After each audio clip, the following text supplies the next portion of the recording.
कपड़े ईएमआई पे पर caption outfit of the day. पापा ने डाउन पेमेंट की, पेट्रोल क्रेडिट कार्ड से भरा, पर इंस्टा पे कैप्शन माय बीस्ट। ये कोई मजाक नहीं, ये उस डिजिटल जनरेशन की सच्चाई है जो ऑनलाइन चमक रही है पर जेब खाली है। आज हम बात करेंगे उस पीढ़ी की जो इंस्टा पे लग्जरी दिखाती है पर ईएमआई में डूबी जा रही है। स्किप मत करना, आपके करियर, पैसा और मेंटल हेल्थ से जुड़ा है ये वीडियो। 25 की उम्र में आईफोन, बाली ट्रिप, डिजाइनर जूते, लेकिन बैंक बैलेंस जीरो। आज लोग आईफोन लेके अनबॉक्सिंग वीडियो डाल के यूट्यूब पे व्यूज कमा रहे हैं। ईएमआई भले ही 24 महीने की हो।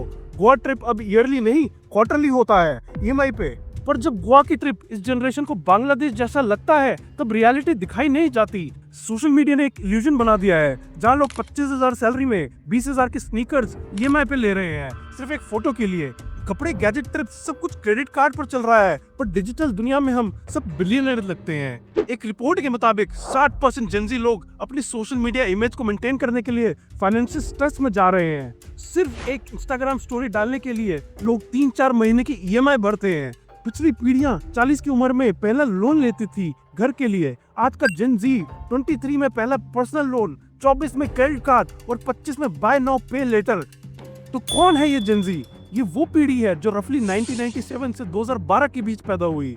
उंगलियों पे दुनिया चलाती है, ऑनलाइन कमाती है और फ्यूचर के लिए सपने देखती है, लेकिन उनका सबसे बड़ा दुश्मन है दिखावा और तुरंत खरीदने की आदत। 75% से ज्यादा जेनजी अपनी आमदनी का 30% तक सेव कर रहे हैं। 25 से पहले 35% लोग इन्वेस्टिंग शुरू कर चुके हैं। इनका फायर का सपना है फाइनेंशियल इंडिपेंडेंस, रिटायर अर्ली। लेकिन यही से असली टकरार शुरू होती है। एक तरफ सेविंग, इन्वेस्टमेंट, दूसरी तरफ सेल्फीज, ईएमआईज और बीएनपीएल, बाय नाउ पे लेटर। सुबह मोटिवेशन रील है पर शाम को चेकआउट पे बाय नाउ पे लेटर। फ्लेक्स चाहिए, नए जूते, लेटेस्ट आईफोन, गोवा ट्रिप, सब तुरंत। और जब तुरंत चाहिए तो उधार भी तुरंत ही ले लेते हैं।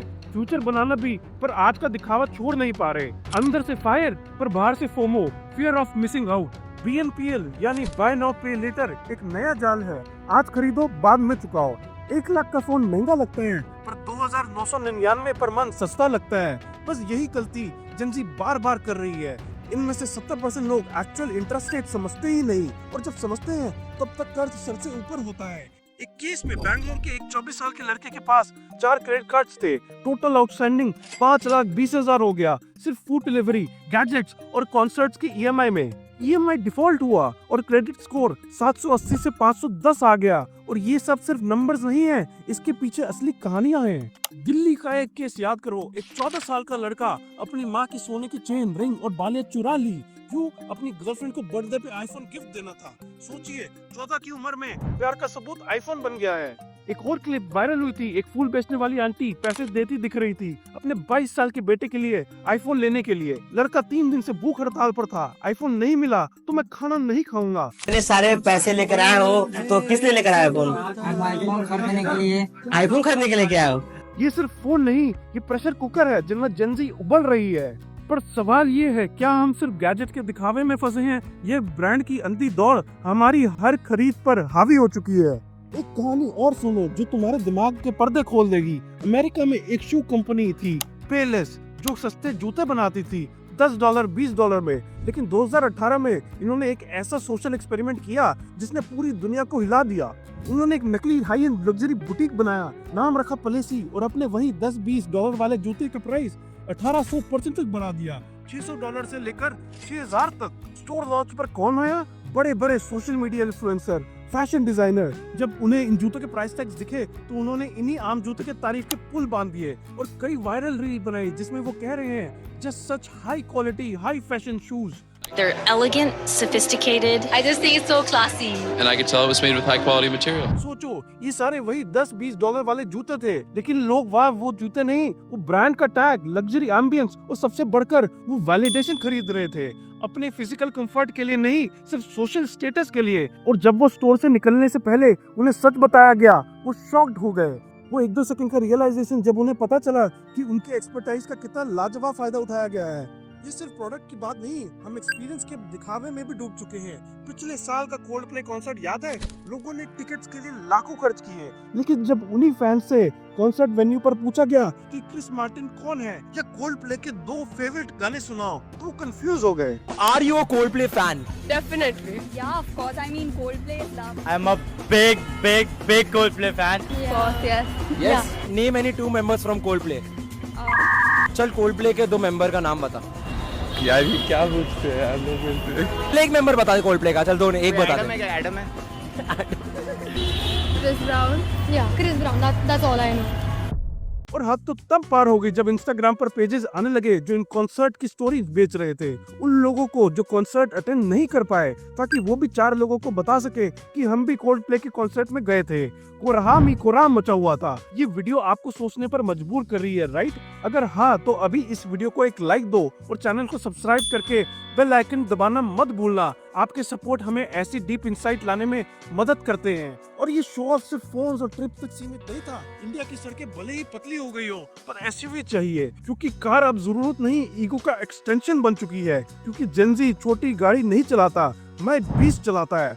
पेट्रोल क्रेडिट कार्ड से भरा जा रहा है, पर कैप्शन इंस्टा पे #car_drive। स्नीकर्स भी एक नया ऑब्सेशन बन चुके हैं। 25,000 की सैलरी, 20,000 के स्नीकर्स EMI पे, ऊपर से आईफोन का EMI ऑलरेडी चल रहा होता है। क्या ये जिंदगी है या EMI का प्रेशर? और ये प्रेशर शादियों तक आ गया है। प्री वेडिंग शूट्स 1.5 लाख से 5 लाख, EMI पर शादी, EMI पर हनीमून, और लोग 7 साल तक उन फोटोज के लिए लोन चुकाते रहते हैं जो 70 लाइक से आगे नहीं जाती। FOMO, fear of missing out, ये जनरेशन का डिफॉल्ट इमोशन बन गया है। एक रिसेंट सर्वे में 65% अर्बन यूथ ने कहा उनका मेजर स्ट्रेस का सोर्स है लोग क्या कहेंगे अगर मेरे पास लेटेस्ट आईफोन ना हो। अब आप कहेंगे जेनजी के पास क्या टूल्स है? जेनजी के पास एप्स है, Zerodha, Groww, CRED, new banks, UPI, पर फाइनेंशियल एजुकेशन नहीं। 40% अर्बन जेनजी अपना फाइनेंशियल नॉलेज यूट्यूब शॉर्ट्स और इंस्टाग्राम रील से ले रही है, जहां इन्फ्लुएंसर खुद स्पॉन्सर्ड कंटेंट बेच रहा होता है। इन्वेस्टिंग एप्स आसान है, पर market risk, tax implication, long term planning कोई नहीं सिखाता, लेकिन इस पे कोई कंटेंट देखता ही नहीं।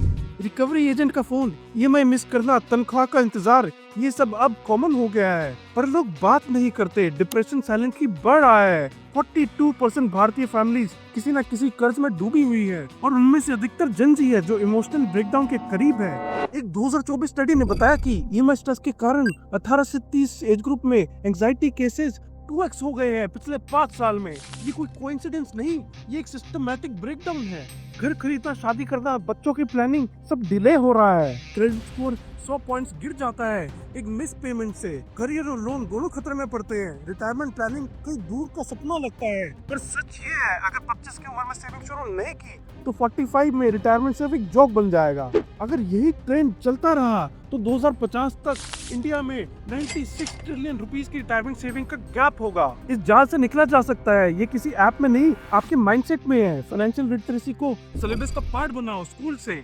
BNPL और क्रेडिट कार्ड कंपनीज को ट्रांसपेरेंट टर्म्स और एथिकल डैट्स देना होगा। 24 आवर रूल फॉलो करो। इम्पल्स शॉपिंग से पहले एक दिन रुक जाओ। SIP, इमरजेंसी फंड और बजट बनाना फैशन होना चाहिए।